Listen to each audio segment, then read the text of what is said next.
महाराष्ट्र के उप मुख्यमंत्री अजीत पवार का 28 जनवरी को विमान हादसे में निधन हो गया। मौत से करीब 2 हफ्ते पहले उन्होंने 1999 की भाजपा शिवसेना सरकार पर घोटाले का आरोप लगाया था। उन्होंने कहा था कि वो फाइल अभी भी उनके पास है। भाजपा ने इसे पवार का उचित बर्ताव नहीं बताकर हैरानी जताई थी, लेकिन अब उनकी मौत के बाद सोशल मीडिया पर कई लोग उस आरोपों की चर्चा कर रहे हैं। अजीत पवार ने 13 जनवरी को कहा था कि 1999 में पार्टी फंड के लिए एक सिंचाई परियोजना की लागत 100 करोड़ रुपए बढ़ाकर पेश की गई थी। उन्होंने कहा कि पुरदार लिफ्ट सिंचाई योजना की फाइल 1999 में उनके पास आई तो ये 330 करोड़ रुपए की योजना बताई गई थी। उन्होंने फाइल खारिज कर दी। परियोजना पर आने वाले खर्च का पता लगवाया तो पता चला कि ये 220 करोड़ रुपए में पूरी हो सकती थी। ये भी पता चला कि अनुमानित खर्च में 100 करोड़ पार्टी फंड के नाम पर और 10 करोड़ संबंधित अफसरों के लिए जोड़े गए थे।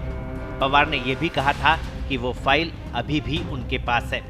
1995 से 1999 के बीच महाराष्ट्र में भाजपा और अविभाजित शिवसेना की सरकार थी। 1999 में ही कांग्रेस एनसीपी की सरकार सत्ता में आई थी।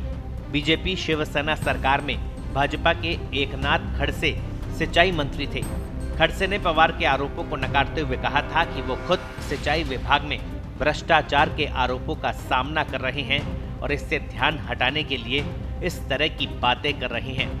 आपको बता दें, खुद अजीत पवार पर भी भ्रष्टाचार के कई आरोप थे। अजीत पवार पर सिंचाई घोटाले का भी आरोप था। नवंबर 2018 में भ्रष्टाचार निरोधक ब्यूरो के तत्कालीन डीजीपी संजय बर्वे ने एक हलफनामे में कहा था कि अजीत पवार ने सिंचाई परियोजनाओं के ठेके देने में दखल अंदाजी की थी। हालांकि एसीबी ने उन्हें किसी मामले में आरोपी नहीं बनाया था। नवंबर 2019 में एसीबी ने 9 ऐसे मामले में जांच बंद कर केस खत्म करने की सिफारिश की थी। हालांकि तब के एसीबी चीफ परमबीर सिंह का कहना था कि इनमें से कोई भी केस अजीत पवार से संबंधित नहीं है।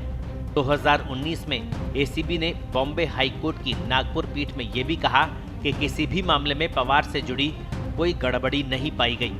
वैसे पवार ने जिस बीजेपी शिवसेना सरकार पर भ्रष्टाचार का आरोप लगाया, उसके मुख्यमंत्री देवेंद्र फडणवीस थे। जब पवार से उनकी दोस्ती नहीं थी, तब फडणवीस ने भी पवार को भ्रष्टाचारी बताया था और कहा था कि भाजपा की सरकार आएगी तो अजीत पवार जेल में चक्की पीसते हुए नजर आएंगे। लेकिन बाद में फडणवीस ने पवार को डिप्टी सीएम की कुर्सी दे दी और साथ में एक दिन मुख्यमंत्री बनने की शुभकामना भी।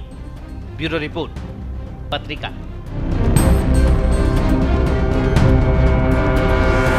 देश दुनिया की ताजा खबरें और वीडियोस के लिए अभी डाउनलोड करें पत्रिका ऐप।